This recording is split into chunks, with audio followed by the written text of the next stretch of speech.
Chapter 5 कर्म संन्यास योग श्रीमद् भगवद गीता। पिछले अध्याय में हमने जाना कि ज्ञान बहुत पावरफुल है और भगवान समय समय पर अवतार लेते हैं, लेकिन अब अर्जुन फिर कंफ्यूज हो जाता है। अर्जुन पूछता है, हे कृष्ण, आप कभी कर्म करने को कहते हैं और कभी त्याग या संन्यास की बात करते हैं, तो सही रास्ता कौन सा है?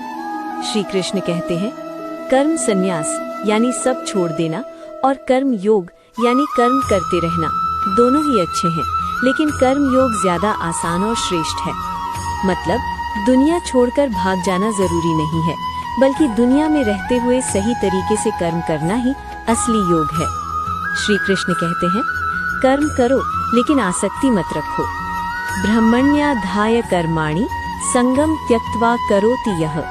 अर्थ है, जो व्यक्ति अपने कर्म भगवान को अर्पित करके आसक्ति छोड़कर काम करता है, मतलब काम करो लेकिन ईगो या लालच के लिए नहीं, रिजल्ट भगवान पर छोड़ दो।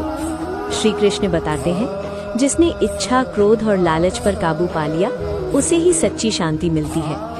काम क्रोध वियुक्तानाम यतीनाम यत चेतसाम। जो व्यक्ति काम और क्रोध से मुक्त है, उसे शांति मिलती है।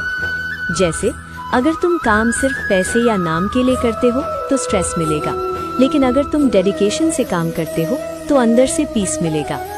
ये अध्याय हमें सिखाता है, कर्म करना मत छोड़ो, लेकिन आसक्ति छोड़ दो और अपने काम को भगवान को समर्पित करो। अगर आपको ये ज्ञान पसंद आया तो अगले अध्याय में हम जानेंगे ध्यान योग, जहाँ श्री कृष्ण सिखाएंगे मन को कैसे कंट्रोल किया जाए और मेडिटेशन से जीवन कैसे बदला जाए। तो जुड़े रहिए